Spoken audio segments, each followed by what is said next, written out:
I'm Les Wodzinski, so I'm serving as the interim chairperson with the departure of Mary Jane Brown, who moved back to Chicago. So for this meeting and the next one, I'll be facilitating. So we'll start out with public comment. And as always, if you could come to the podium and just tell us who you are and where you live, which district, and we'll go from there. It's all good, Les. Everybody. Okay, well then. We're afraid of you. I would write this day down. Yeah, it's Wait a minute, this person might want to talk. nope. Okay, nobody wants to talk tonight. Okay, well then, thank you. We'll move on. Which the next order of business is the approval of the October board meeting minutes. I move approval. Before they do that, I believe in there, it says that I abstained from approving the previous one. And I don't remember doing that. I thought it was somebody else that abstained that hadn't been here. Yeah, I think maybe it was Michael. It was Michael, yeah. I think that Okay, so we're at the- Minor correction. We can fix that. Otherwise, I'll second this motion. okay. All in favor? Aye. Oh, wait a minute. We got to do the Zoom.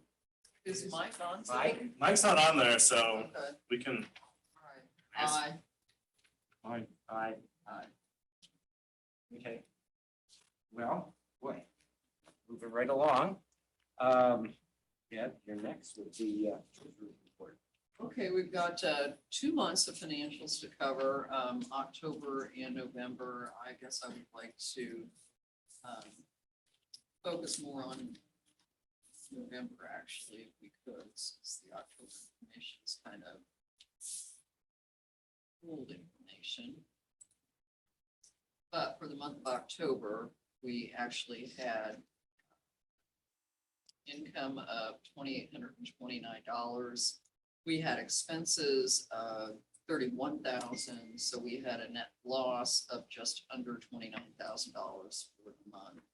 That is compared to the prior month for October 21, which showed a profit of about 16.8. And the main reason for that is because last October, we had grants and donations of about $30,000, and we had dredging riprap income of about $19,000. So that's kind of the swing in the bottom line. Net income. Did any of the board members have any questions on the October financials? There are graphs in there too that cite those, summarize the information. Good. All righty. Then the November financial update. At the end of November, we have about $537,000 in the general checking account. We only have $441,000 left in our construction account. We do have $112,000 in savings. So our total current assets are about 1.1 million in checking and savings accounts. Our overall assets are 2.2 million, just about. Again, it values our fixed assets at almost 1.1 million, which that's a cost basis, and everybody understands that it's not depreciated, and that's not the true value. Similar to every other month, our current liabilities are basically just our payroll withholdings. We've got our bonds payable at $1,120,000.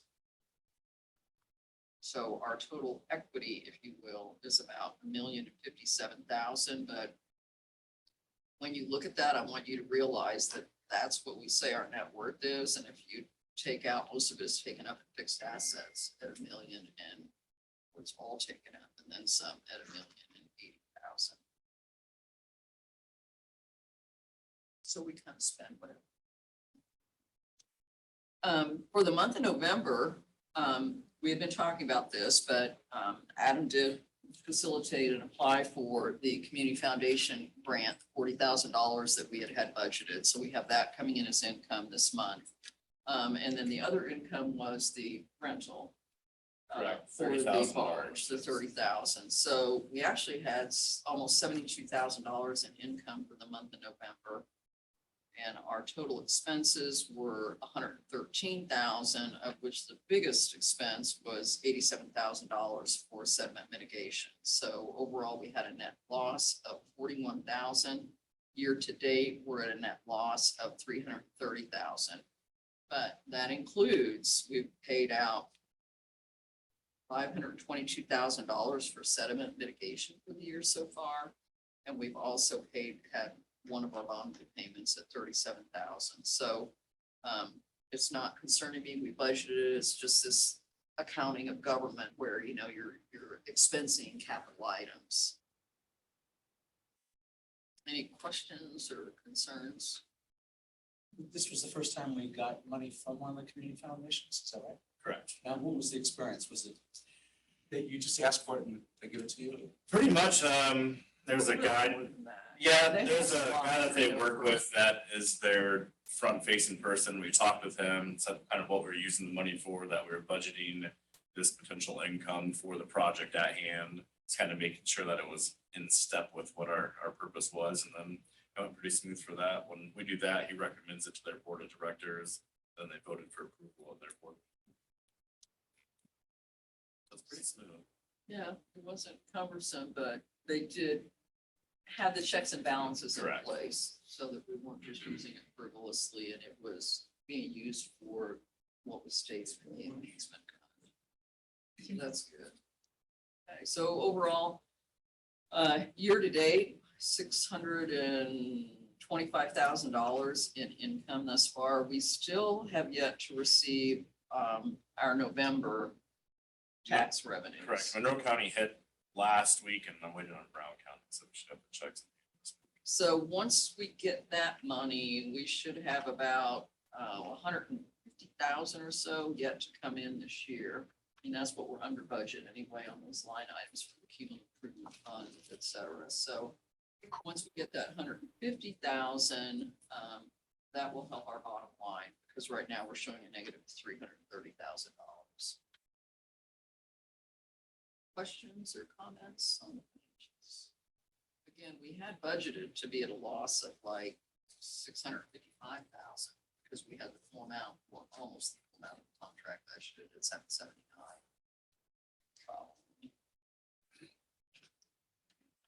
There are no questions, then I would like to ask. Just a quick one, that 72,000 that we had for income, have we spent that or was that earmarked for something? Let's make some French toast muffin. It was budgeted. I mean, we budgeted that, well, the 30,000 was not budgeted. The We- 30,000 was, So yeah, that kind of hopefully a will bonus from roll the contract. But we definitely budgeted the 40,000 to come from the community foundation. And that's going towards what? We budgeted that the $40,000 to help cover the cost, the deficit of the dredging contract. Okay. All right.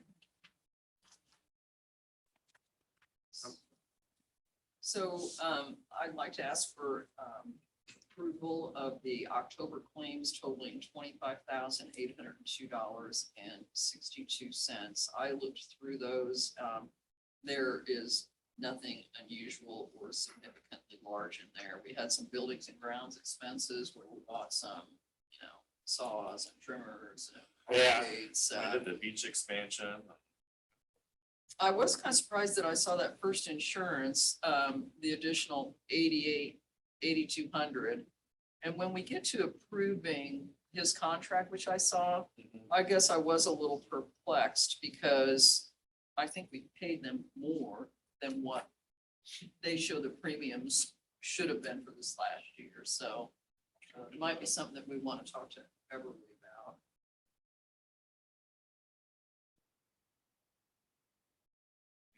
You need a motion? I'd like a motion I to will approve. make the motion to approve those vouchers. Second. It's been moved and seconded. All those in favor say aye. Aye. All those opposed?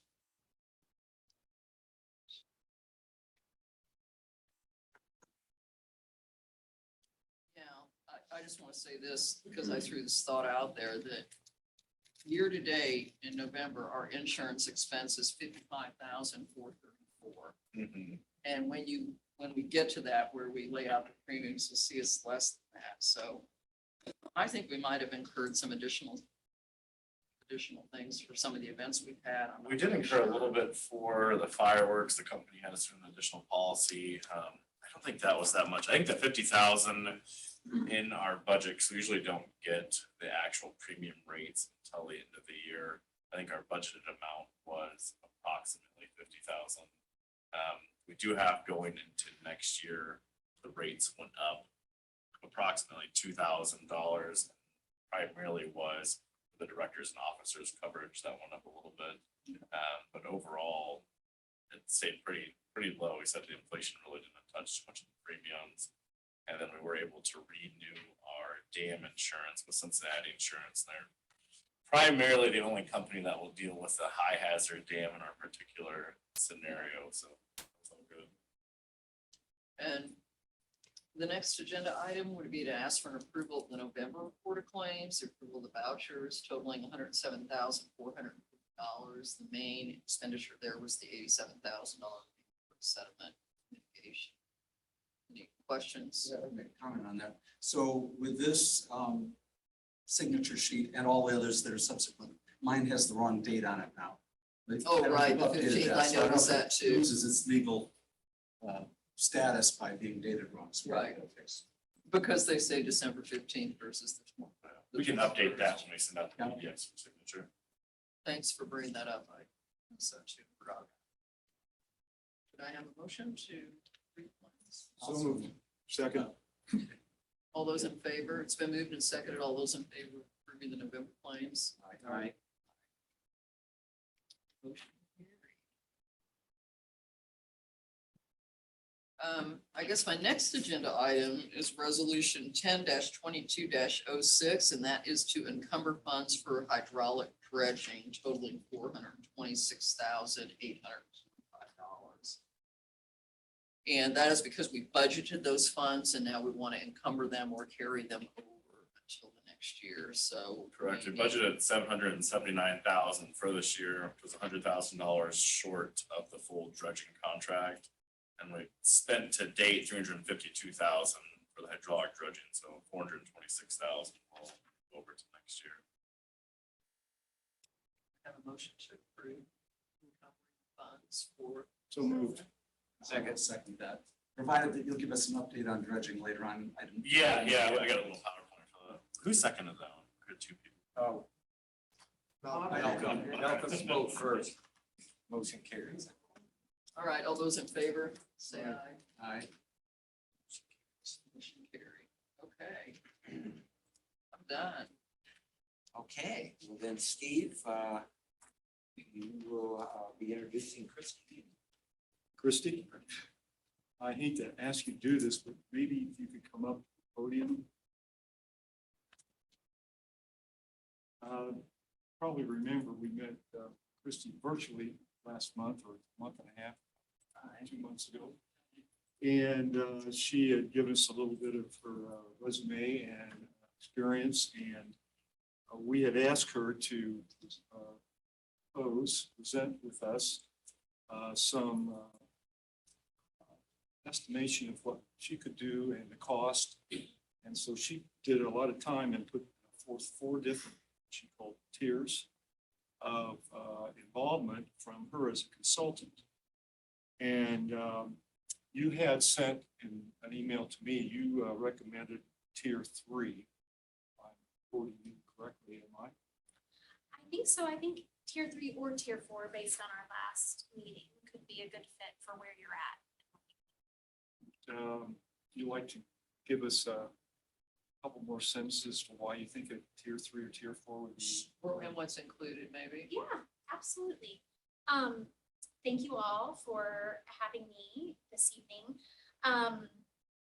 I had been meeting with Stephen and with Mary Jane, who I know has since moved on, and then I met with you all, I think, last month. So yeah, essentially at that meeting, particularly those that attended virtually had asked for, obviously, when you engage with a consultant, the scope can vary widely, and it's hard to know what you need. Luckily, you're not shopping for these types of services every day.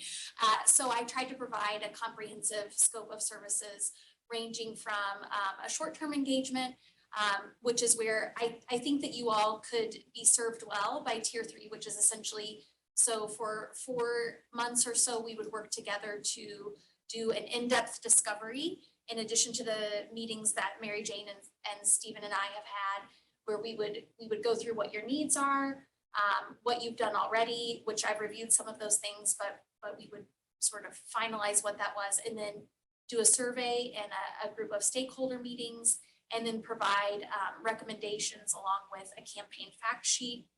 I know several options were discussed at the last meeting, that perhaps you would do the campaign specifically for the dredging or for the other improvements that might be needed at the lake.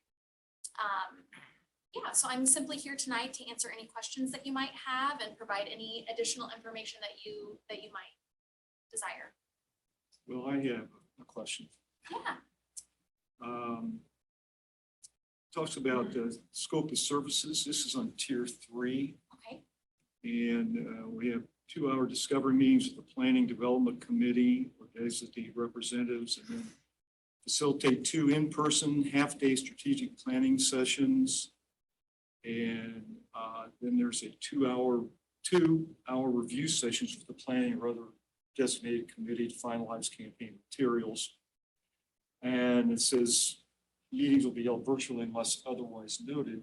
So of those, I took the facilitate 2 in-person half-day strategic planning sessions would be the only ones in person.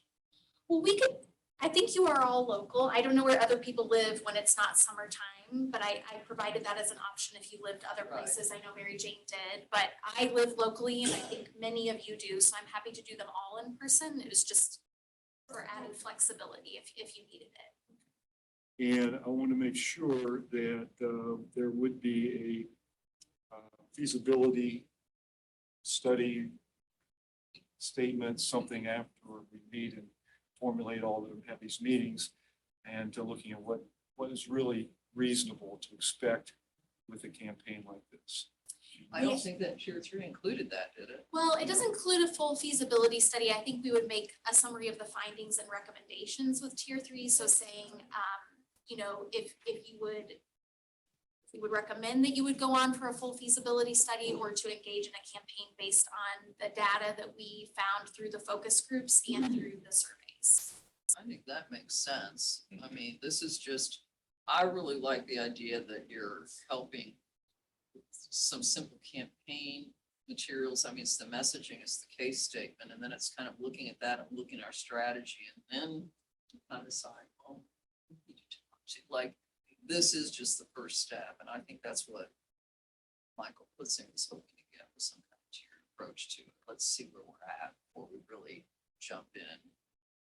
And so we should have, after the initial meetings, the development of the survey, that would go out to essentially digitally to a lot of stakeholders, and from that survey, I believe we could gauge an appetite for donating and how to.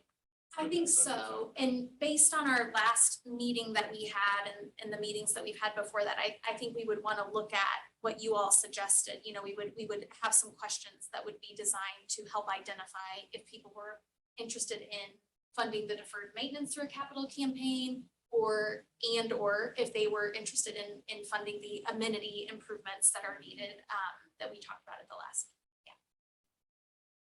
And I think that's a huge step to have that initial survey showing the appetite, seeing if we should spend more money to develop this capital campaign. I think there'll be a lot of information and direction that we can gather out of that.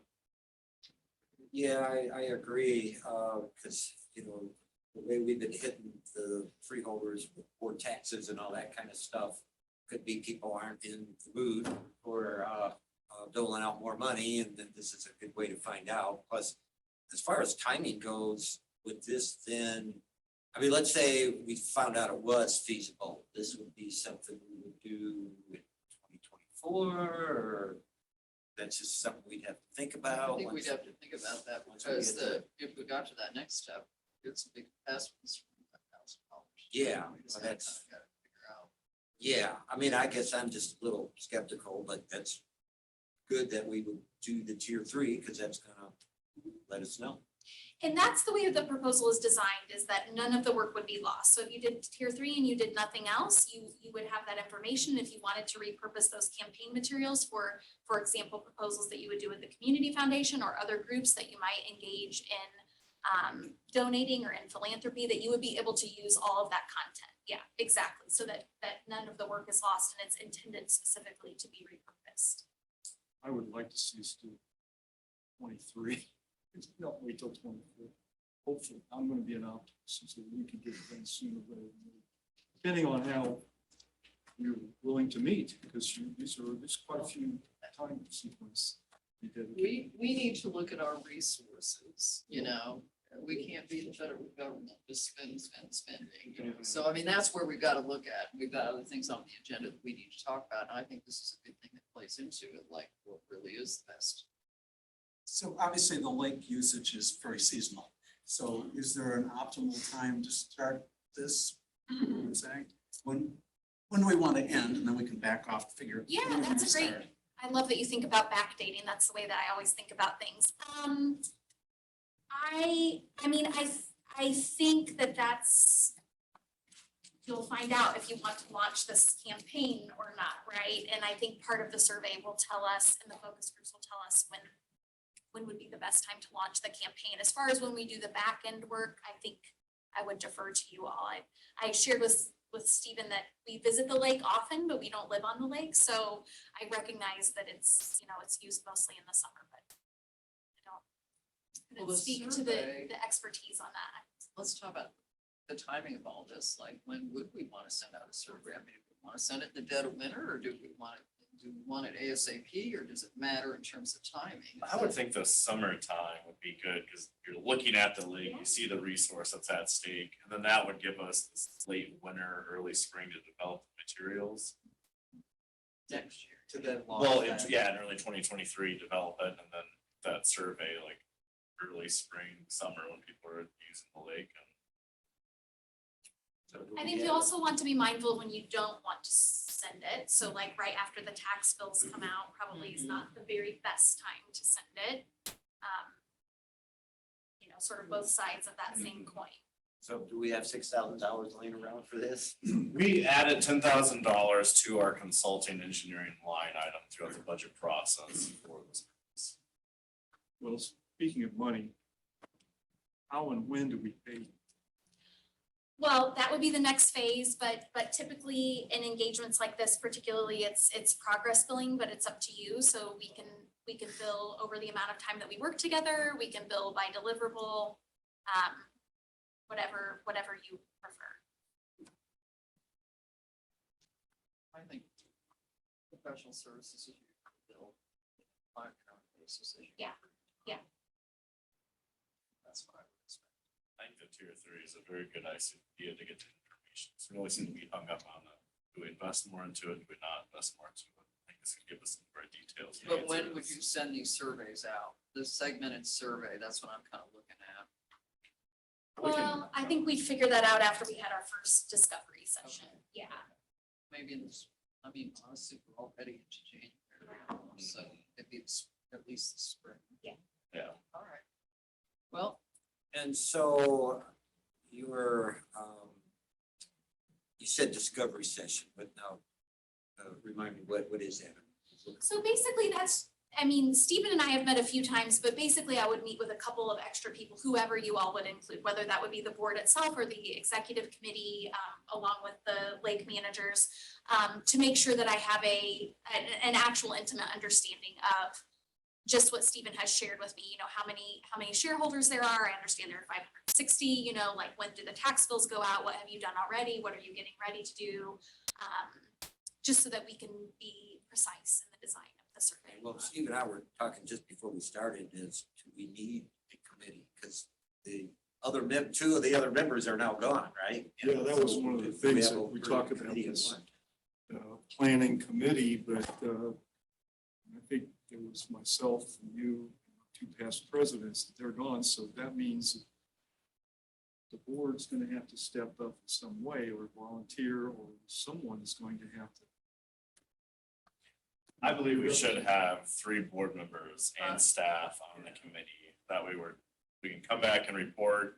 If we had 4 members, then we're kind of playing with the open door law as well. So I think having 3 board members on a committee and staff in these sessions, we can decide who would like to I do would like that. to be on that committee. I feel like I've been involved in nonprofits and fundraising campaigns that for my career. Does that make 3? You, me, Does Adam count? Well, we could do 1 more board member Yeah. and then we would be in addition to that.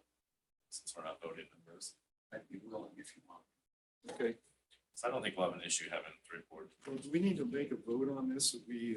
well, I think there's a resolution here to approve.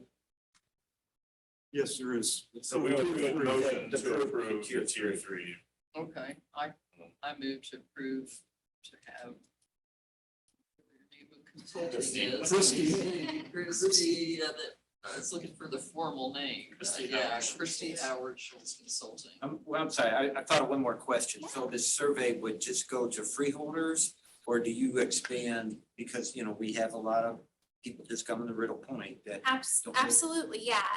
That's a great question, and we would want it to go as much information as we could collect, though, to stakeholders in general. So that might include, right, like I talked with Mary Jane and Stephen, like those concentric circles, right? Like people that live outside of the lake, people that visit the lake, also the businesses that are around the lake.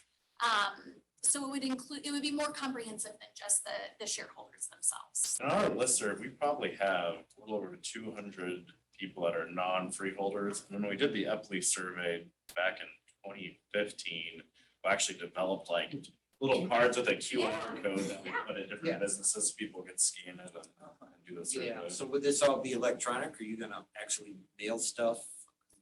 Well, we would defer to you, and I know you have, one of the things we've talked about in our behind the scenes meetings is the administrative support that you might have. So I would defer to you and your best judgment on how people interact with you, if you.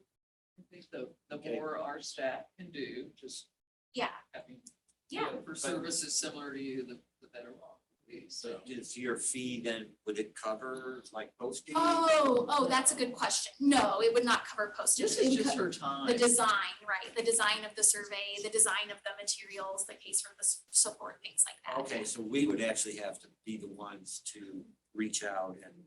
Well, I think we only have, out of our entire listserv, I think we're down to 3 or 4 people we don't have addresses for out of all the freeholders. So we're pretty well set up to do a very low postage cost survey unless people requested that to send them something physical. Adam, do you get information on people as they come through the gate? Just Not too much, but when we did the survey before, we did post like a QR code at the gate and we like advertised for it, so people that would come to the beach could easily, I think we did like little business cards that had it, and we would hand those out to everybody at the gate so they could just scan it, do that there. Or if you're following on Facebook or things like that, like we could promote it on all of the social media channels. And things like that. But we will certainly group the responses by the category that they're in, okay? And this resolution actually, just to be clear, we are approving tier 3 at $6,000. Because you say, this resolution says 6 to 25, and I just want to be clear that, but then you do say it's your recommendation. Correct, I just put the breadth of the tiers in the agenda item summary, but I would recommend moving to tier 3 Right. for 6,000. So I will move that we hire Christie Howard Schultz Consulting to work with us as defined in her proposal on tier 3 for $6,000 initially. Second. All in favor? Aye. Motion carries. And I would just say that, and since I'll be on the committee, I can say this, but it's just like, the more we can do, we can value your time, because your expertise is at a higher level. We don't need, you need to push us to do what you think we can, you know what I'm saying? Yeah. I did like in a proposal, like expect so many hours of homework, Yeah. because you can ask us, get everything together before the meeting, let me review Right. it, so. You all are very nice. Thank you for reading it. Yeah, I think that's the biggest misconception with capacity building, which is why I try to be very explicit, is You know, it is like a college course, like we're gonna spend time face to face, but we're both gonna be doing things behind the scenes and our work depends on one another's ability to complete that sort of homework, for lack of a better term, in order to have the best results. So I appreciate that. Yeah. Thank you. Thank you all. I look forward to working with you. Thank you. Thank you. Thanks for coming here 4 days before Christmas. Thank you for having me. Okay. I think Mike Blackwell was next, but he never has joined us, right? It's showing on there that has computers on, but I have not seen. Will his face like pop up there if you think? It would, yeah. Mike, are you It there? would. But what we do have, I can jump in on here, we have Clint Studebaker with the Brown County Regional Sewer District here to talk about sewer projects and where they are at. So let me pull up your PowerPoint here, Steve. Well, I'll let you. Okay, let's just get started. If you give me the finger guns, I'll click slides for you. Is that how you're gonna do that? Yeah.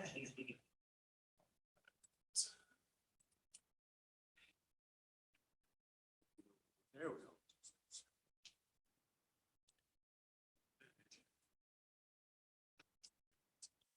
Now, although I've got a slide presentation set up, I would very much like this to be just kind of give and take discussion if you have questions as I wander along. But I'm Clint Studebaker. I currently serve as Vice President of the Brown County Regional Sewer District. Today, what I'd like to do is give you a little bit of introduction and background of Brown County RSD, what we do and what we've been doing.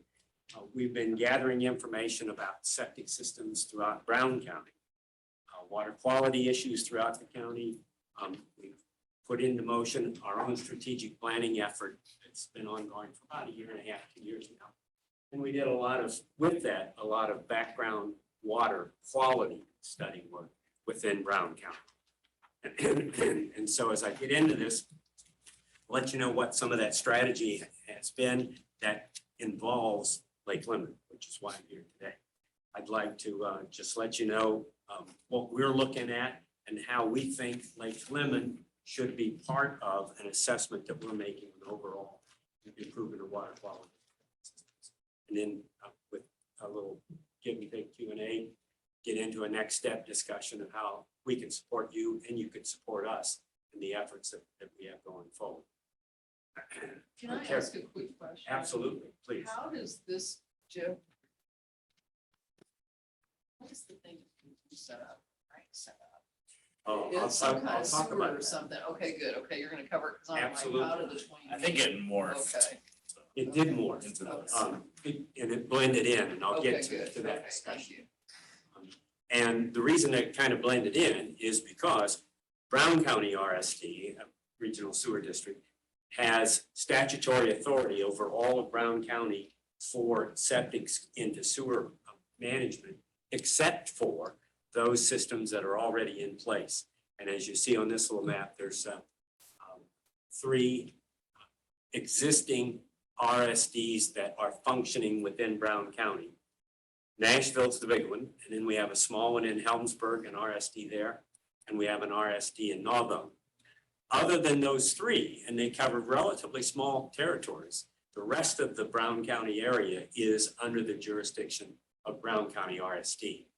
And that's why when we talk about what Frank was doing with the look at the kind of that southeastern corner of the lake, that's how it morphed into our getting involved, because it's a responsibility of jurisdictionally BCRSD to take care of that problem. So But Porter Sweetwater has control over their district.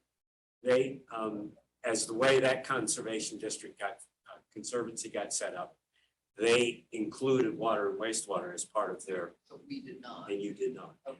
Hence, that's why I'm here today. Do they have their own plant then? Their own treatment plant? Or is everyone on septic? It's More or less everyone's on septic or pump and haul. I didn't know. Whole different. Yeah, I mean, I talk about that for a couple hours, but let's don't. Okay. Let's talk about yours. That's their problem. That's their Yeah, problem. please do. I wanted to bring in just a little bit of of information to kind of help understand how we look at the problem of septics. When you look at the numbers, and this just gives you a little kind of a quickie coverage of how big the problem of septic systems throughout America, throughout Indiana, and then specifically Brown County, how big of a problem it really is. 1 in 6 systems across all of America is septic. That's a pretty high number when you start to think of it. You get into Indiana, and it's about 1 in 3 households. And of those, the state of Indiana has looked at it and said there's about 1 in 4 of the households that are on septic that are failing, that we know are in failure. And in failure means a problem associated with that wastewater getting into groundwater, rivers, streams, and lakes. In Brown County, we know that we've got about 8,400 households. Of those, 9 out of 10 of them are on septics, and that amounts to about 7,600 households in Brown County. Now, Monroe County, I don't know that number, but it's probably at least close to what the Indiana percentages are. So as we looked at the problem as a new regional sewer district without any existing operation, we don't have any yet. We're simply a group of 5 board members who are trying to understand how big the problem is in Brown County and what we ought to be doing about it in the long haul. And so we started doing research. We've looked at a bunch of previous studies. It's been looked at for the last 20, 25 years by different groups. We looked at environmental evidence that have been produced by our own effort, by the health department effort, the local Brown County Health Department, the state health department, IDEM, and a number of private agencies have all started gathering information over that time frame. We looked at human health concerns. There are reports about things called enteric diseases that are those things that that cause diarrhea, that cause health problems with children, that cause health problems with elderly people. And all of that's recorded and processed through the Indiana State Department of Health. We gathered that information. So again, to try to get a feel about how much of an issue is this within the county, and then where does it go? Because we're upstream of an awful lot of area, including the lake. So, and we looked at the issues with respect to, is the county even a viable place for septic systems? Are our soils any good? Is our topography correct? Do we have space availability for traditional septic systems? And what is, if there are issues, what are some of the limitations with respect to those technologies? All of those same issues are exactly what ring Lake Lemon. You got the same set of problems, same issues with soil, with topography, with lot size, and with old treatment technology, meaning a septic tank with fingers trying to be the solution to dealing with residential wastewater. Sources of E. coli, because that's the measure that everybody generally uses to say, do you have good operating septic systems or not? If you have E. coli problems, it's an indication that it's coming from the warm-blooded animals, whether it's us, livestock, pets, poorly performing septic systems, any number of different things, all right back to looking at E. coli, because you can measure it, and most people understand what it really is. So we did that. This one is something that I found very interesting. It's an extremely good study that was done by a consulting firm named Malcolm Pierney 20 years ago, and it dealt specifically with Lake Lemon and the watershed that's feeding Lake Lemon, which we'll talk about here in just a minute. But out of that report, a 20-year-old report, at that time, failing septic systems are believed to be the sources of isolated bacterial contamination in your lake.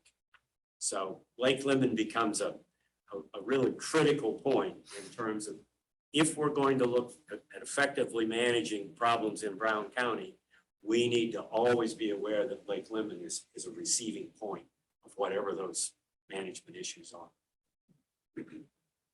The Brown County Health Department, contrary to what I hear some people believing, has actually done an awfully good job over the years of trying to understand septic problems within the county and what they ought to do to correct them. They did dye test in the watershed, the Bean Blossom Creek watershed, finding failures in a third of them. Not a surprise, but that's what's come up with. And a number of others that all indicate that real problems do exist. They're not just some conjured up idea that septic is an issue. This is one that I really wanted to share with you because it deals directly with the watershed that feeds Lake Lemon. Through the health department records, we very painstakingly looked at each and every record they have on file for the Bean Blossom Creek watershed, one that feeds the Lake Lemon. And out of about 3,633 properties that were identified having homes, the Brown County Health Department only has records on about 2/3 of those, not quite 2/3, 60% have records. All of the other 40% have no records whatsoever. We know there's a You house, Believe that there aren't septic systems there? there's no record. So let's guess, because that's really what it amounts to. Yeah. Without record, we don't know. Maybe it's a And- tank. Might be a pipe straight discharge to a ravine. It might be a pipe into a 55-gallon drum and then into the ravine. It might be an old buried fort or a Studebaker. And we just don't know. So that was fairly recent. That's very recent. Yeah. That's brand new.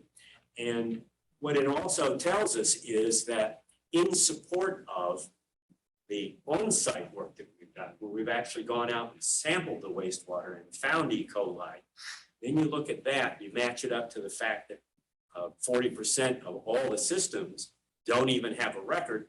Well, are they related?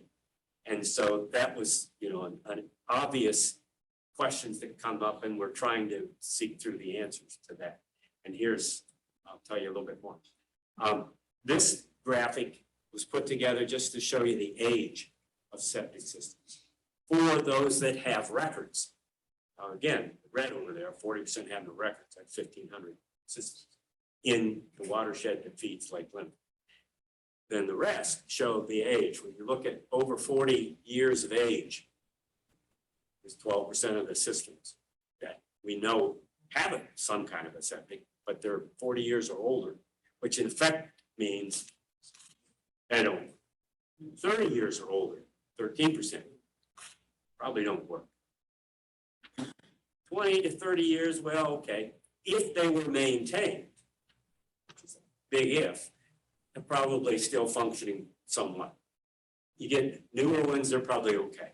So what it's showing you is that even if we look at systems with records, the likelihood is that a good half to 2/3 of those are suspect at best. That's hard to tell, but that's just to give you an indication of population density. We've got some hard copy maps here. We'll show you that. Septic issues, I already talked about. Here we go. IDEM has been involved with this now for a number of years. In about, I think 2014 might have been the first time IDEM established what they called impaired streams across the county. And the first one on the list was Bean Blossom Creek as impaired. And by impaired, it meant E. coli levels higher than the state standards for recreational use. Now that's throughout Bean Blossom Creek watershed. Every stream, every little stream that feeds into Bean Blossom Creek has been listed as impaired by IDEM. Now, where does Bean Blossom Creek go? Like, Into your lake. So IDEM says, and it's the same engineering knowledge everybody has, but IDEM points it out that E. coli will come from failing septic systems. It will come from straight pipes. Maybe the system doesn't fail, there just never was a system. Just straight pipe discharge into a ravine that finds its way into the waterway, or from game, wild animals, or from livestock. So we've started to look at that and raise the question of, well, can we show, in fact, that this is coming from something that we can control, septic systems? What this doesn't consider would be the failing systems that are like on the lake or around the lake. You know, that because you're just talking about the failing systems that are feeding into Bean Blossom Creek upstream, Brown right? County. So if we have like trailer park, you know, with a big problem over there, then, I mean, that's another thing. That will come up here in just a second. Okay. Yes, indeed. So those homes in Brown County would be in those numbers. Uh, Those homes in Brown County would be included in these numbers. Yes, they are. Yeah. Right, but it's, And another, well, this one. Another issue is that even though E. coli is the easy one for us to, and for items for that matter, to recognize, sample, analyze, and determine, here's a standard. There are other things that we've looked at. And this, again, this is new data. We did this a couple of years ago. We look for pharmaceuticals. Because pharmaceuticals, if they're in the water stream, they're not coming from livestock. They're not coming from Bessie or Bambi or Rocky Raccoon or anybody else other than human waste. And what we found is a number of materials that are showing up in the streams that are pharmaceuticals. That definitely mean somebody's flushing stuff down. Yep, sure are. And this particular slide does show you now the impaired streams. The purple up there is Bean Blossom Creek watershed and all of its tributaries, all listed as impaired for E. coli. And you look on the other side of the line, the purple that's sitting there in Monroe County, that stream goes into Lake Lemon, and it's all contaminated. Now, because it's in Monroe County and reaching up into Morgan, I don't know a hell of a lot about it, but the implication is that we've got a lot of waters. In fact, most of the basin that feeds into Lake Lemon that are high in E. coli levels. And the likelihood of that is a big chunk of it coming from failed or mismanaged septic systems. Please. what was the tank? There, Paired lakes. I guess Monroe watershed. You mean at the the bottom? purple is impaired, what's the pink or the red? Down on the south side. Yeah, it's just down. It's just a different watershed, so that's. Okay, Right. that aren't impaired. Oh, And- well, it says impaired lakes, though, is that, I'm colorblind, so. Yeah, the impaired, the kind of the purplish yellow, The ones at the that you top, see at the those are bottom, colorblind. that's Lake Monroe. And it's got a chunk of its watershed that's impaired as well. The entire lake or just the upper part? Oh, so this right here, you're saying this is. Yeah, the- That's Lake Monroe, yeah. And That's- these are that's impaired Salt Creek. also? Yeah. High levels. Me and Ross actually did the 303D testing. Oh, so. I was doing the testing on salt. Oh, Yeah, I did. so- okay, I thought maybe that lighter color meant they were good. No, it doesn't. Oh, they're back. It's a different watershed. It's not a good thing to be colorful. Okay? Okay. Why didn't you guys actually do some DNA testing? So I mean, you can, Coming up. that's coming up. Yep. Yep. I'm trying to kind of keep a, Yeah, yeah. I see. Thank you This to is a this. lot of information. You're doing great. Thank you. all right, there's a, I could drill down way too much on a lot of this stuff. And this one you're, I'm sure, very familiar with because you hire IU SPIA to do annual sampling throughout the lake. And if you look at the SPIA's results, a lot of contamination with E. coli. And this just kind of shows some of the points that they typically have been looking at and seeing high levels of E. coli in the lake itself. And that gets to your point, Deborah, about the around the lake itself issue. That, because these samples are all taken fairly close to shoreline. And they're in areas where on some of the mapping that I've got, you'll see very high concentrations of housing without records.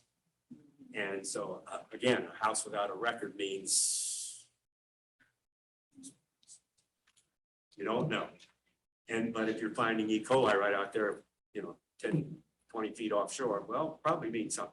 But again, those houses without records were Brown County, right? So like, for example, my house is in like Monroe County, so you don't really know the number of houses in Monroe County that could have no record or have, yeah, okay. That is correct. Now, if I'm, you know, I like to bet. So I would bet a certain result would appear if I looked at Point Idlewild, for example. Right, If I look at the west side of that versus the east side of that, I'm not gonna see a hell of a lot of difference. right. See what else is up there. Oh, that's No. right there in the corner, the lower corner is some of the results from the SPIA, IU SPIA testing. And that red line is standard. So all those blue dots above it are samples that have been taken over the course of time in excess of standard pre-pools in the locations for them. Now, what that standard was all about is one of the responsibilities that IDEM has is to look at what's safe or what is considered safe for everything from drinking water level to just plain old recreational level.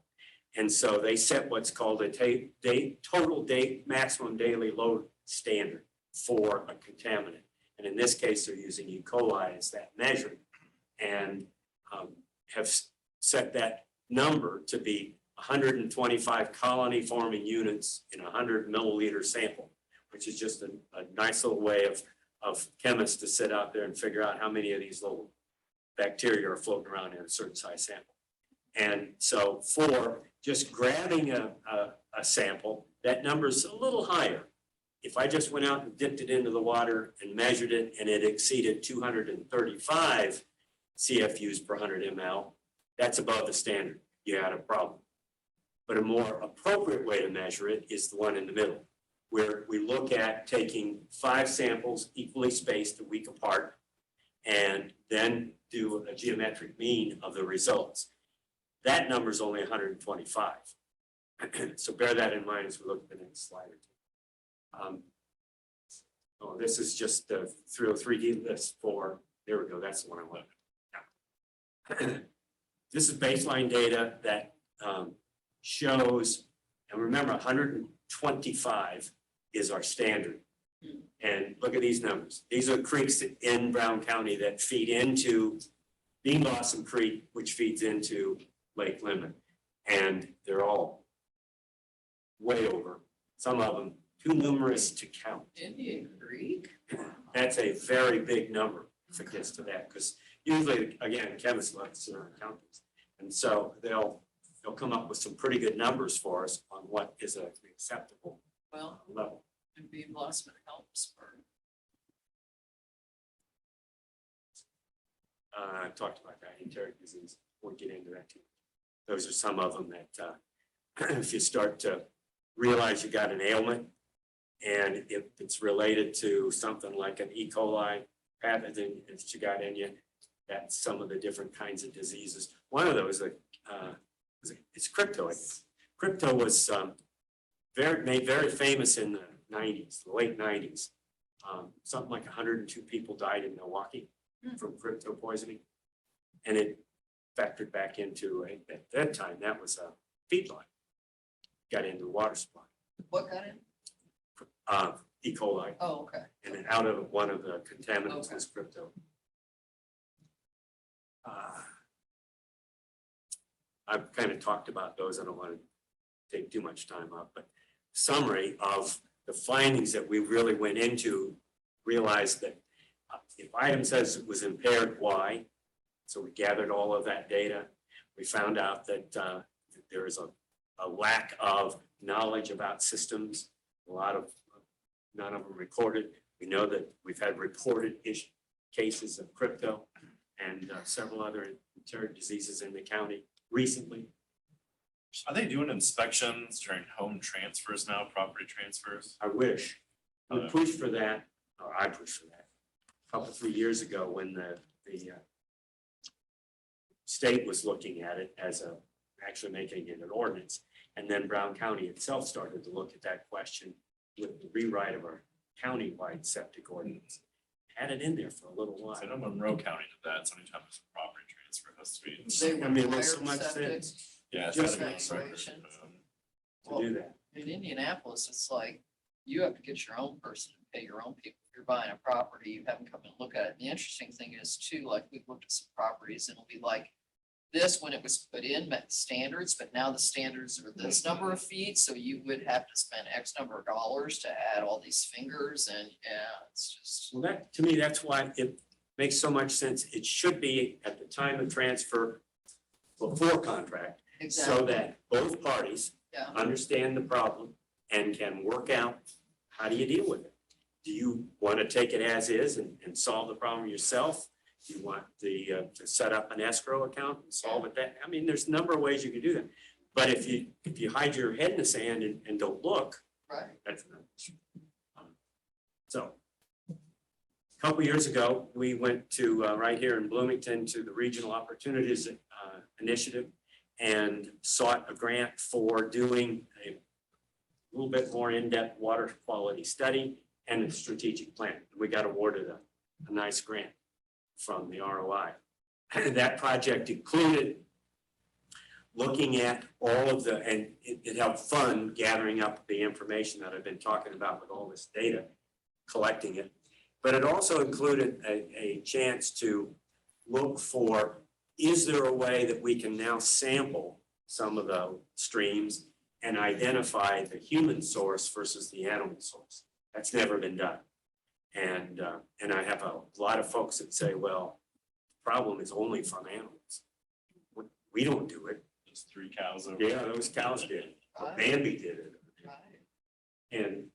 And so we really wanted to see if we couldn't figure out, can we solve some of that? And let's go on, we'll see. If we can. But regardless if they're humans for animals, you're just basically saying we can't control it if it's from animals.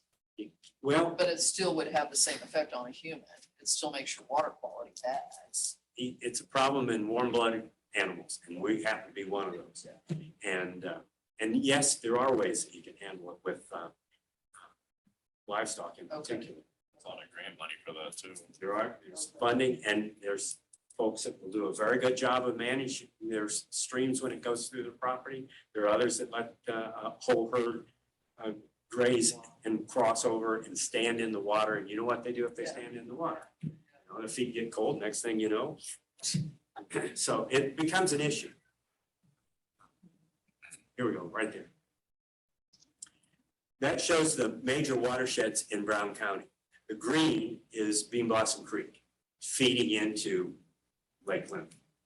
The purple, the brownish, and the tan down there, those all feed into Lake Monroe. And those red dots are sample points that we kind of selectively chose due to, those are the big pieces of watershed. You could look at each one of those sections and break them into smaller watersheds. And we did that, and that's where those various sample points are located. They're at the low point of the smaller watershed units. This is one that can help. You don't have to read it, just look at it, and it tells the story. On the left side of that, as you look at it, is Bean Blossom Creek watershed and sample results. The right, kind of almost 2/3 side, is Salt Creek, the Lake Monroe watershed, and its results. So let's focus on the left side. The red line is state standard. Relatively considered to be relatively safe water for recreational use. The samples that you see there above the red line, which essentially is all the samples, exceed state standards of those dozen or so sample points in Bean Blossom Creek watershed that we're showing on the other map. When they top out at the top, that doesn't mean that was the number. That means that they just quit looking. Okay, and that's 2,400 at top number.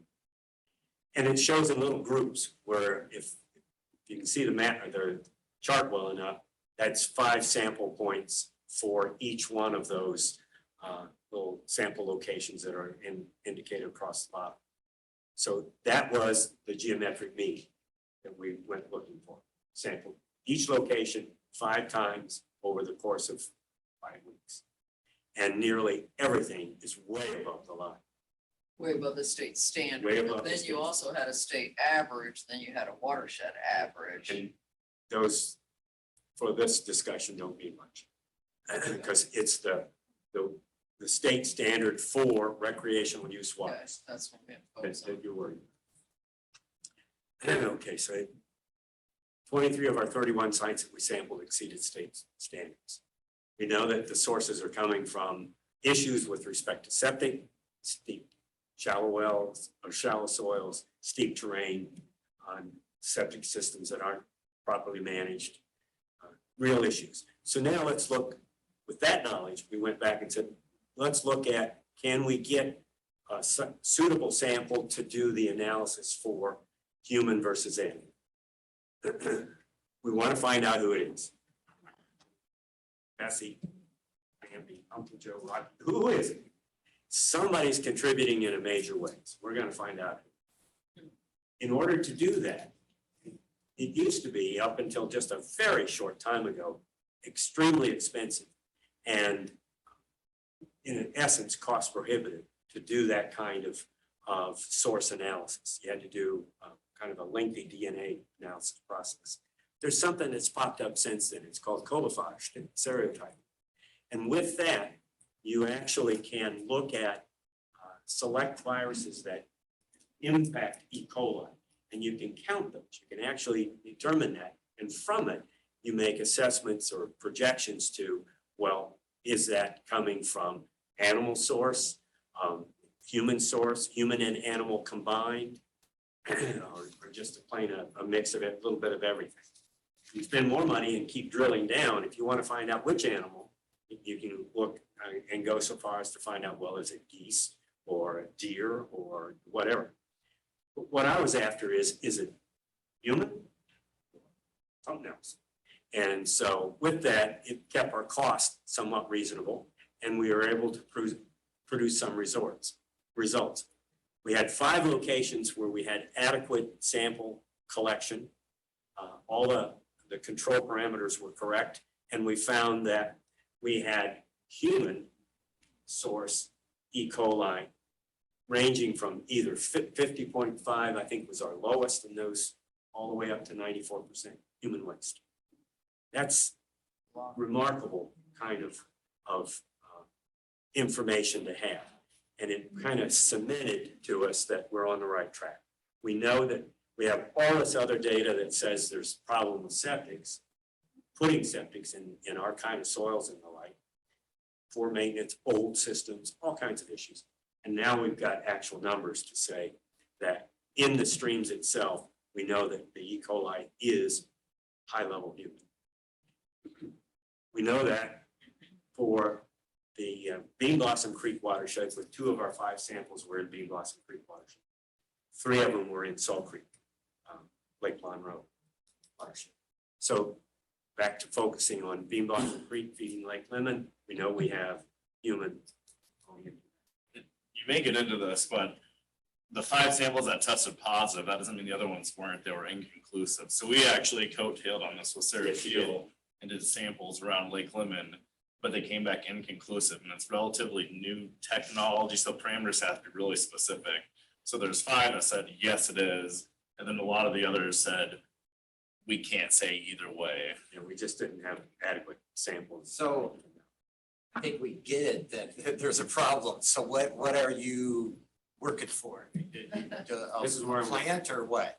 This is where I'm going. Please, keep going. Oh, wow.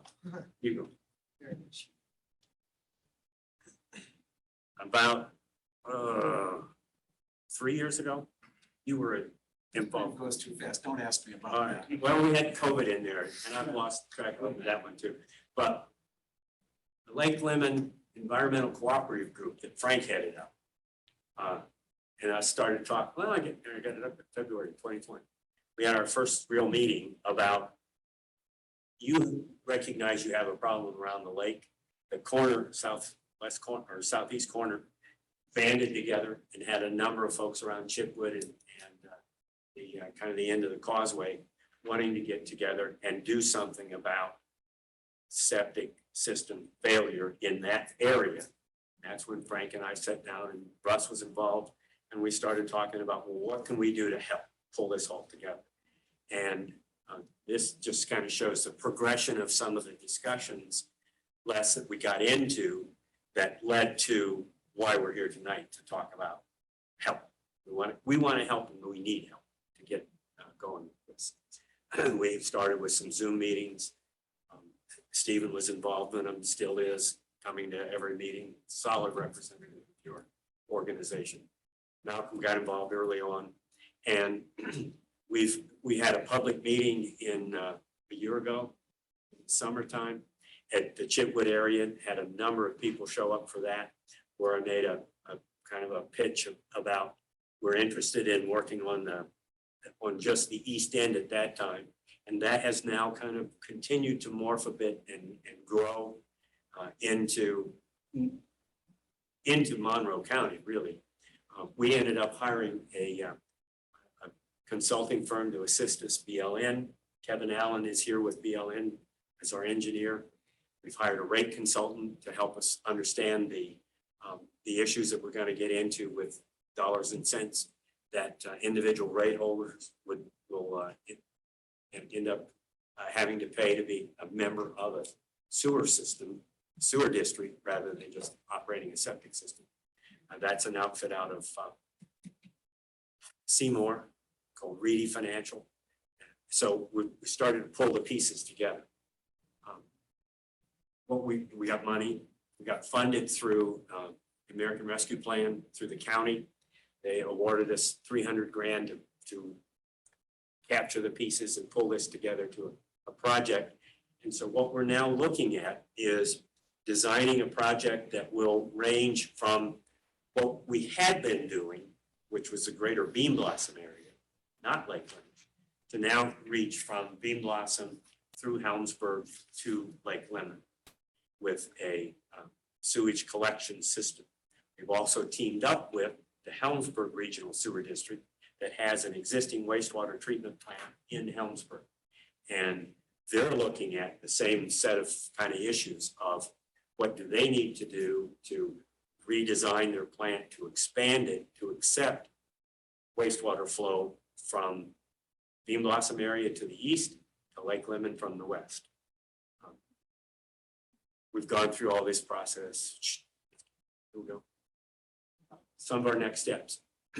In order to make that kind of project viable, we look at it and say, you know, we're going to need to go, if we're going to hit the far east end of Lake Lemon that is in Brown County, and we get up to that line, that I don't remember what the road is, that there's a north-south road that goes right down the middle of the peninsula.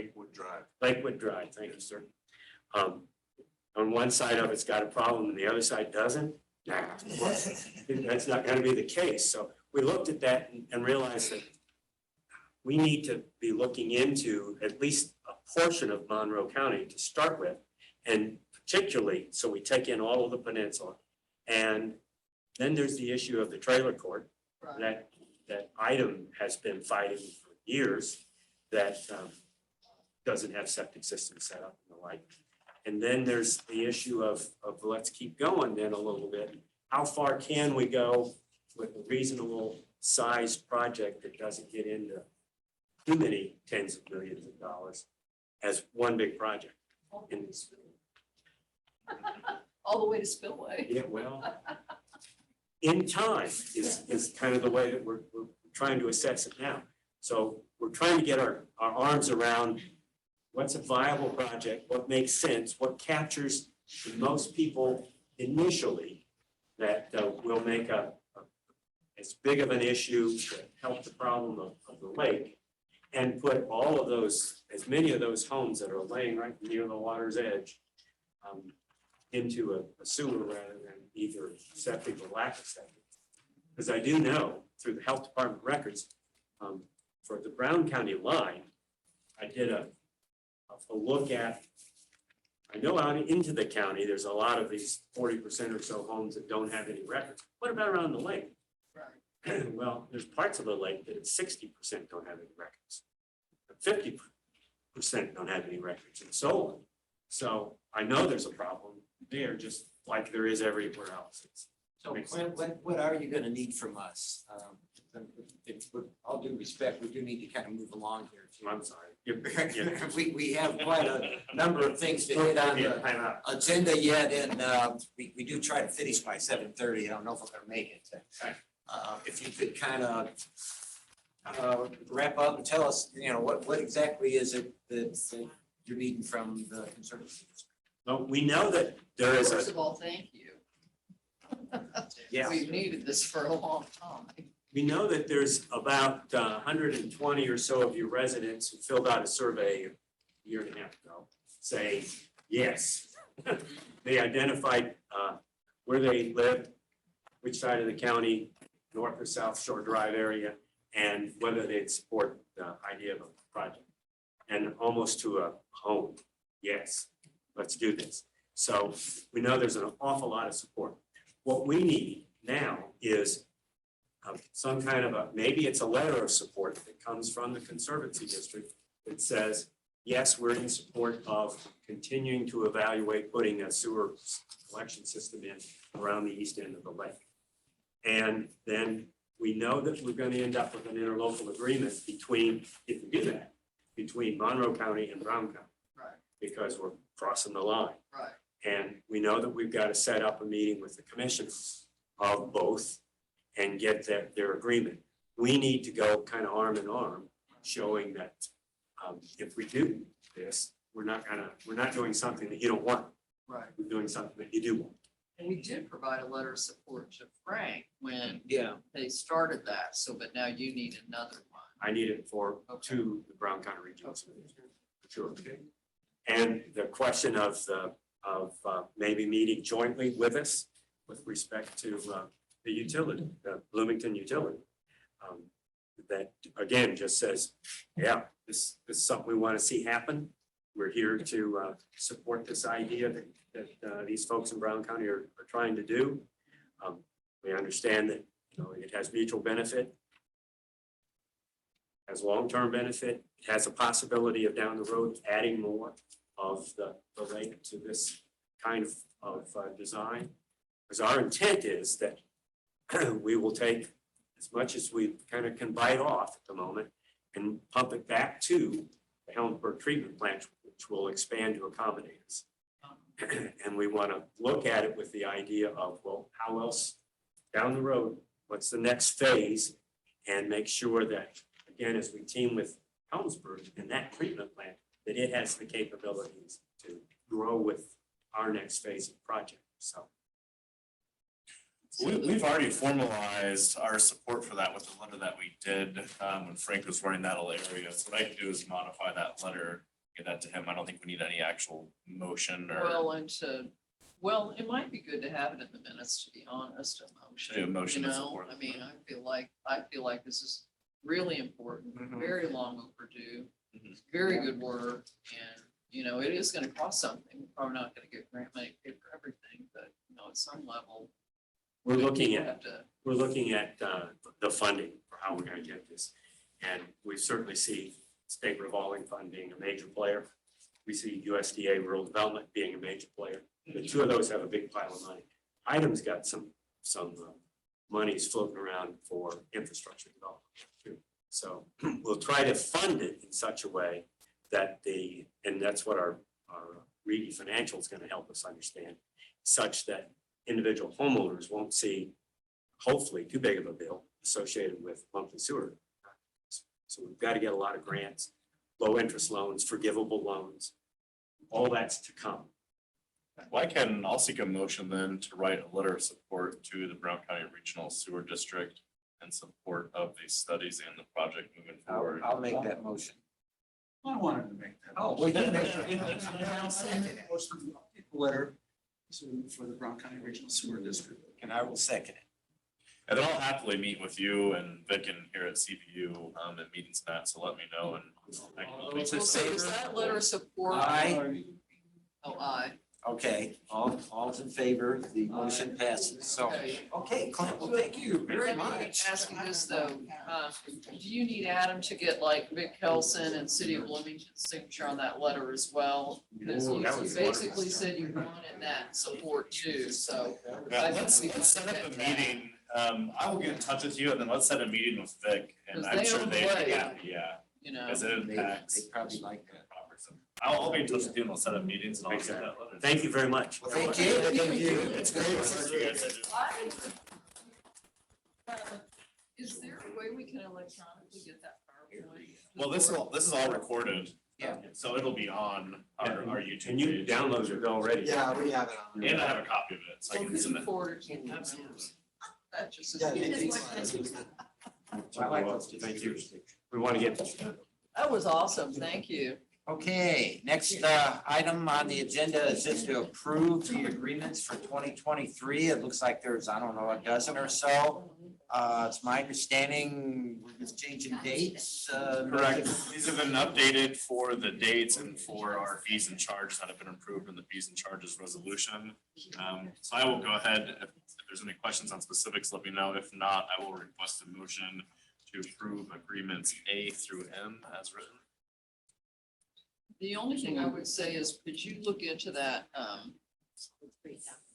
just the insurance? Mhm. Because it looks like our summary was 50,196, and I think we've already spent. All right. Like on this is what I'm looking at right here. Oh, yeah. I mean, All right. this is what they're proposing. So are we only going to approve A through L then? Is that what you're saying? I would like to approve M and we can look into it, yeah. Just make a, Make an inquiry about. okay, well, I will make the motion that we approve the 2023 agreements as written. Yeah, I'm right. All those in favor? Aye. Motion carries.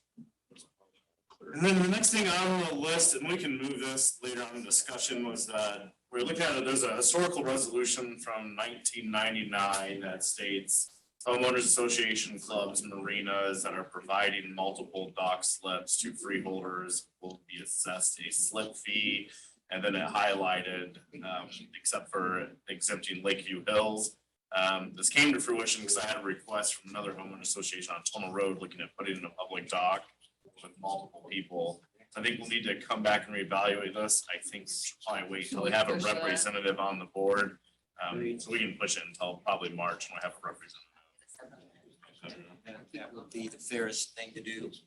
Next, we have our 2023 board election update. We have Mike Blackwell and Brett Huber running unopposed for districts 3 and 7. I think Brett's actually up here. We'll introduce you after the meeting. So thank you for running for that. So that'll be an uncontested election. They will be put into position. Next, I have our sediment management project update.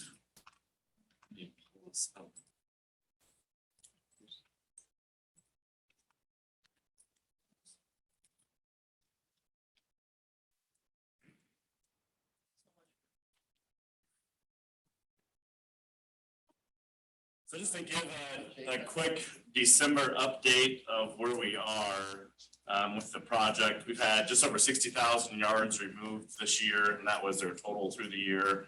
I think once they brought in that booster pump, they saw close to a 25% increase in output. So it speed up in the next year when they have the booster pump in, it should go faster for that whole period. The dredging operations were halted and the hydraulic dredge was taken off the water on December 12th. And they plan to resume operations in late March, early April, depending on weather. So they hope to get on the water as soon as possible. What, they need certain conditions, certain temperature, what's what? No ice is essentially it. And then we will come in January and talk about the barge, what we want to do with that. I did talk to the State Board of Accounts. And since we went through that request for proposal process and the project is still continuing, we can extend that lease for our equipment through 2023 and discuss terms on what we would charge for that. I think that would be good for January, so not get into the weeds on that now. This is pretty cool. This is a bathymetric survey of the areas that have been dredged. So you can see this protrusion in purple and blue where the sediment's coming in. The pink is less than a foot. The purple is between 1 and 2 feet, and then 2 to 3 getting into the blue. So this is the delta as it was in the beginning of Says September. September 11th, 20. this initial one was from May. I just don't think he updated the dates on that. So this was the pre-existing conditions on the left. The right-hand side are the areas that we have gone to within this year. So you can see down in the bottom right, this is Ellis Point. So we have primarily taken out that zone 1 and then into zone 2. So really there's not a whole lot left here west of Ellis Point to get us to, 5-foot depth in that open bay. So as we move east, we get to very shallow area. So we'll continue to move east with that project in the springtime. So how far will we go? So the zones 1, they all go to the Lotus maintenance line. Okay. I think the way they'll have to do it with the barge is set up. Where the loads- Correct. So I think when they come back, we'll, knock off this kind of shallow area on the western and northern parts, and then we'll start moving in to the east, and then it's gonna go pretty slow there, because it's So hardly any those are water. like done, or Correct. is there more work to be done in that?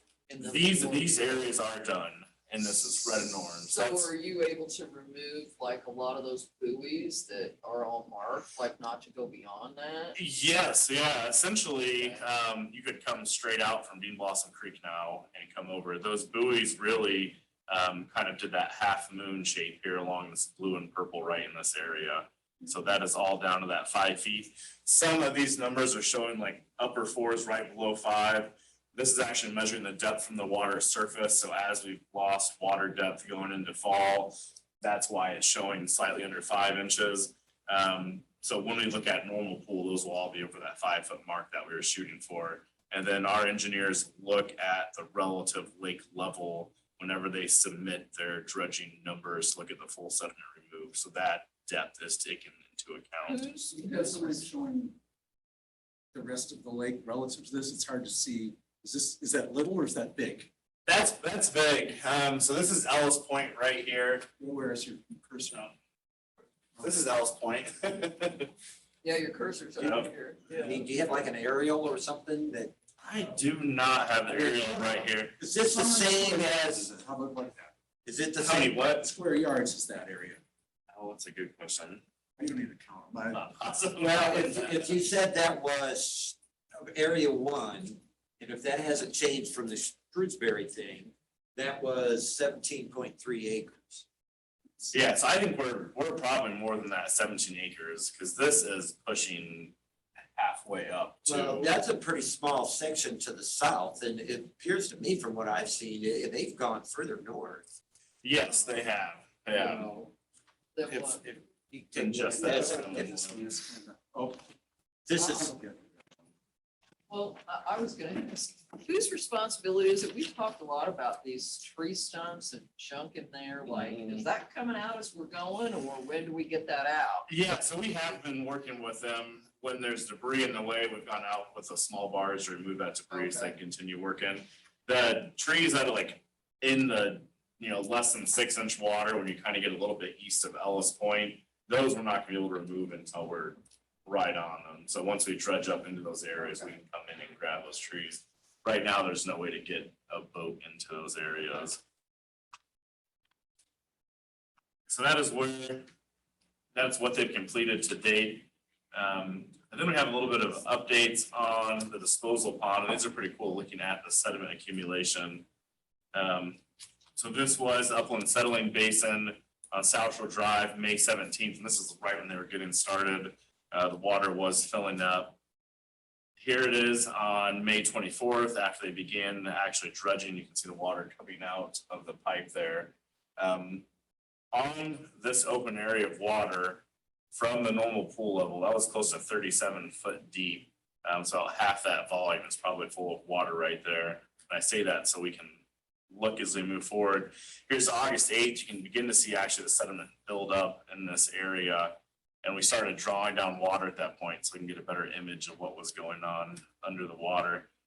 So this is actually November 28th, and we've been drawing down the water there through a gravity system and through our pumps.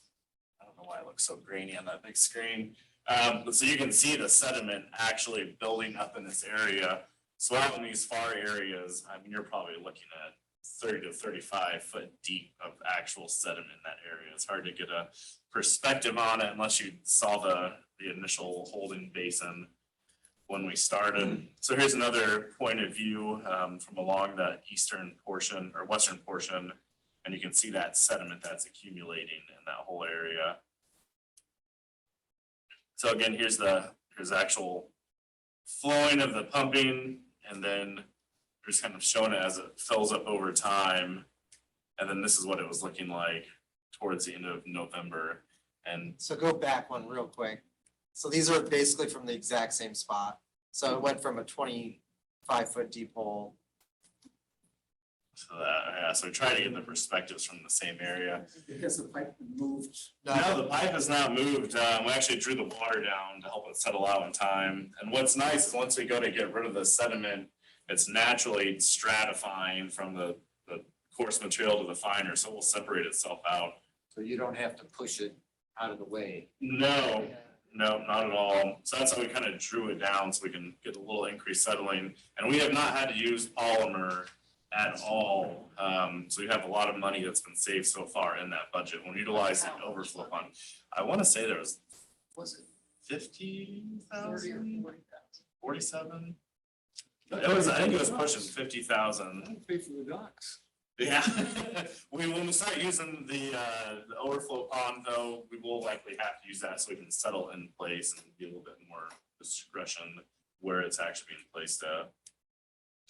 This is them taking out the crane, and we actually have a cool time lapse here of the crane taking out their barge, then taking out the push boat and the other small barge that they use for anchor. So this is on December 12th. Right now the push boat and their other small barge is at the park. So that's where we are now, about halfway through that initial contract amount. And then we added another like 23,000 yards to that contract with the contract increase that we did. So the pipe is still there. So we were at 120 Correct. and now we're at 43. So that is the dredging update for that. Next, we did have Ross talking about the beach courtesy docks. I'll pull it up real quick. So I have the quotes, might as well look at it. And we can go over this pretty quick, but since we had a lot of people throughout the year at meetings mention they would like a better alternative to just parking in the mooring beach, we looked at what we could do to provide like a dock parking in that area. So we kind of came up with like, this was our, I'm not a engineer, but this was our design that we kind of sent out to different dock manufacturers to provide parking for 6 boats in that area. So they would not have to pull up on that pea gravel there at the mooring beach. And then, so this is kind of where we were looking at placing it. And the primary reason that we chose to put it here is that small like causeway isthmus that connects Riddle Point to the beach area provides you with basically like a 0 entry onto the dock. Whereas if we came and put it right out by the beach, you'd have boats right next to beachgoers and the ground is so high there. It makes it very prohibitive without spending a lot of money on earthworks and gangways to meet ADA compliance. That's really the big reason. So the initial master plan had a gangway coming off this area, moving straight across. However, that gangway had to be the entire length Yeah, of it's the like a dock 100-foot plus gangway. to reach the just to the ADA dock. slopes, and it would double the cost of the actual dock. which was double what we initially thought.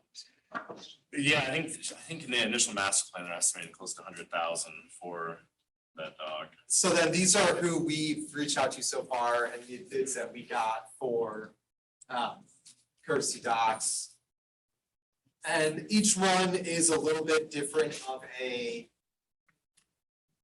like a building design. So, you know, you have the stationary docks with the steel framing with the treated or composite wood decks. The Easy Docks is more of like a floating Lego modular system that you buy pieces of, and we would have to install that on our own. Tim Roth does like a whole wooden, almost like a decking style dock. So there are differences within these. These are kind of the prices that were quoted based off that previous image that we sent. So that's what we kind of sent to everybody and said, these are the dimensions that we're looking at. What would it cost for you to, bring something? Steel, is that like drilled, screwed into the lake bed, is it that? Yeah. And then like the ones that, so like Deaton's and Thomas, they're the docks, like the, dock that we have at the boat ramp, like it's the steel subframe that the wood is attached to. So is this, do you have to remove it in the winter? We pull it around into the equipment cove right there by the office. This one we wouldn't though, because it's already in that cove that we use to store docks. It's a pretty safe spot there. So if we were to move forward, I think that the recommendation, if we were to move forward with the dock, would be to go with the galvanized steel frame and composite decking from Deaton's dock, but that's what we are. And that's a Here for big if we were to discussion. move forward, because I voiced my concern about this in the past. I think that we need to make investments where we can grab earned revenue. I don't see spending $50,000 after we've heard about feasibility studies and things of that nature.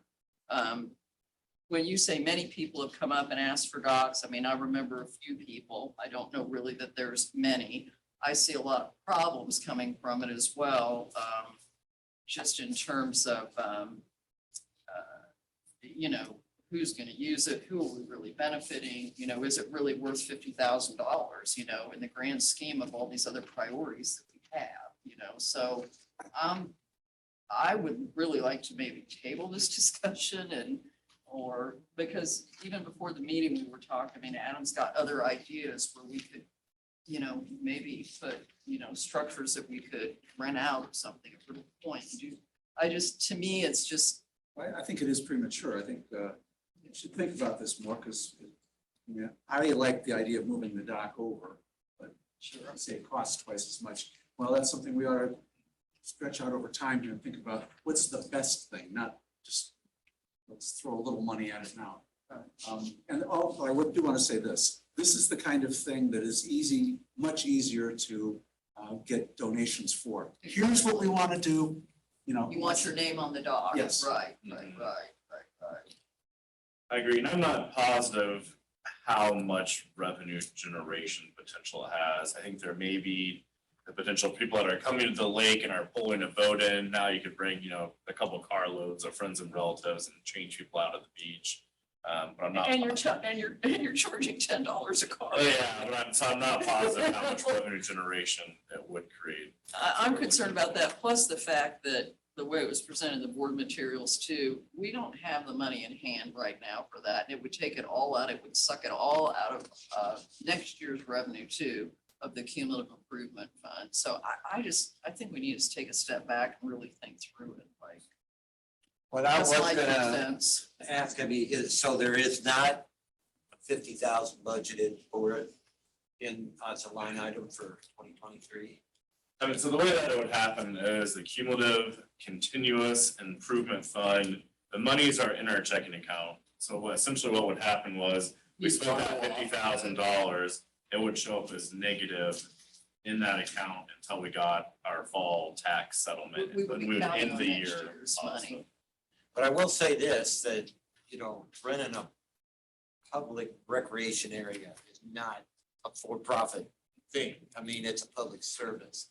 And I was just looking at the recreation master plan and, expanded dock area was 38.7% of the people that responded wanted that. And the only thing that came in higher than that was the updated restaurant. So I think, there is interest in that, and I would look at it more as a public service as opposed to a moneymaker. Because mean, we're not here to make money and, you know, we certainly do have to. You need to make money to meet your mission and look I- at all the things that are demanding. So I would argue with you on that, honestly. Like, it's not, it is a different bottom line. You're right. But I guess what I would ask you is how much enjoyment do you think we're gonna provide getting six docks where someone may well come up and just park their boat all day long, like launch it, park it there, go back and forth, you know, I don't know. No, I'm in favor of It's a it. big I expenditure. think it's something that we need. The public has said they needed it. And, Do you want to vote on it tonight? I mean, I'm in favor of it too, but I think we ought to make it part of our master park plan rather than just, you know, we got, Well, it is. let's do this. It is part of the It's master. already part of the plan. but we never have gotten to board together and There are other prioritize. locations it could be, for instance.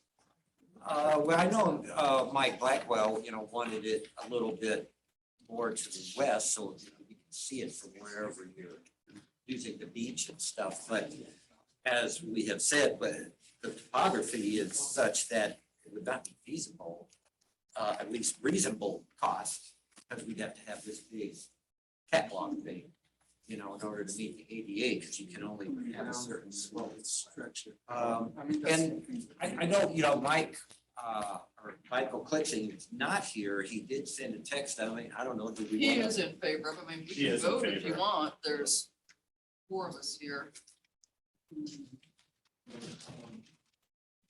The other thought that I had is, you say we're gonna get 6 docks. We're already in at least 3. I mean, people docking. So you really only gain maybe 3, and maybe only 2. So for $50,000 is worth getting a couple extra docks. Are we losing the ramps? Not. Well, losing the gravel space? You would still be able to get in there. Yeah, so So it you would have be 3 additional, plus but- the new. I mean, you can get 3, sometimes 4 if people squeeze in there. Right.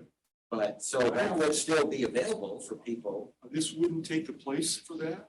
I mean, I'm assuming this would Seems occupy like the it's kind of- space. No, this hugs, it's hard to tell in the graphic because the tree's in the way, but it hugs that shoreline there, so you would be able to get around, you'd have Right. the majority of that It's in addition pea to. gravel Yeah. parking Oh, spot. so you wouldn't actually gain 6 spots. Correct, you'd still be able to park 3 to 4 boats in that pea gravel mooring area.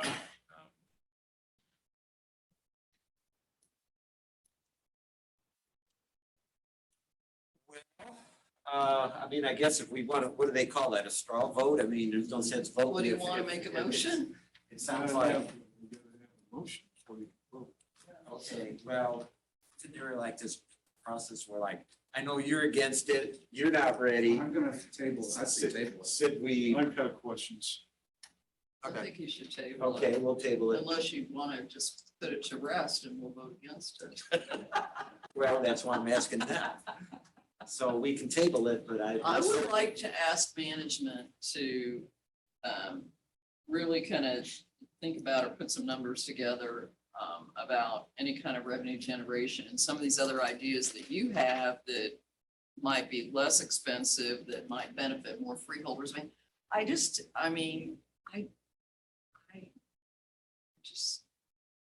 don't know that at this point in time, when we're scratching to get all the money we can to get as much sediment out of the lake, and I kind of agree with, and I do agree with Malcolm, we talked about this at the last meeting, you know, this is do you want the Everly dock? Do you want this dock? Do you want that dock? 10,000 a pop, there's 50,000, That you would be know? a good. You can get your name on it, you know, I mean, I don't know, I'm just saying, you know, for us to vote to spend money to do it, I think right now would not be wise. How your cursor over here, where is the edge of the swimming line?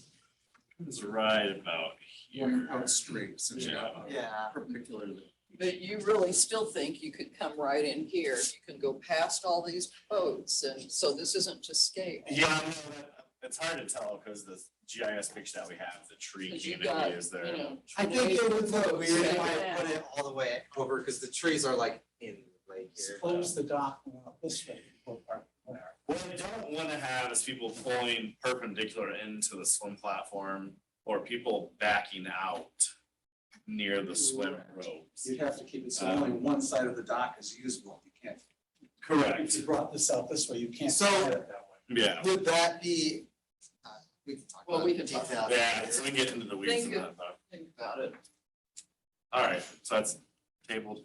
Yeah. All right. That's what we have for the manager's report. Okay, is there any, let's see, I think we're down to the end, new business. Now, real quick for new business, me and Les went to the Monroe County Planning Commission meeting to talk about the rezoning areas. There's some questions about the new zoning area that Riddle Point Park would be put into.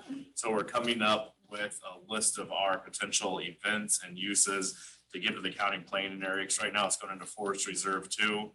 And then there's some other potential ones that would allow us more leeway with events and projects permitting moving forward. So we've gone to that meeting and we're working with them now to make sure that we have the And then the other zoning issue, with the most leeway.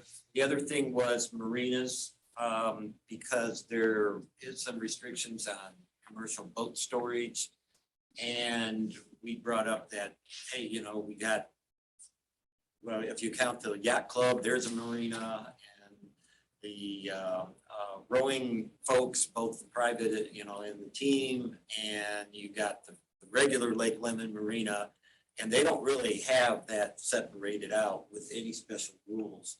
And then they have several on Lake Monroe too, and so the guy we were talking to did agree and said, yeah, you know, that's something we're gonna look at. So we'll see what happens. I mean, it's still a long way down the road. But I guess other than those, I mean, I really didn't see where there was gonna be any big, massive, significant changes, you know, with, you know, it's not like everybody's zone is gonna drastically change to something. So, So we'll keep you updated as we move forward on that. so we're on their mailing and all that stuff, so. So that was a good meeting. Okay, so are we done? Do we have to have a motion to adjourn? Correct. Yeah, you wanna make the motion to adjourn since you're wanting out of here? I gotta stop and see my mom. Okay. I'll make the motion. Okay, and I'll second it. All right, all in favor of adjourning? Aye. Bye. Motion carries, let's go.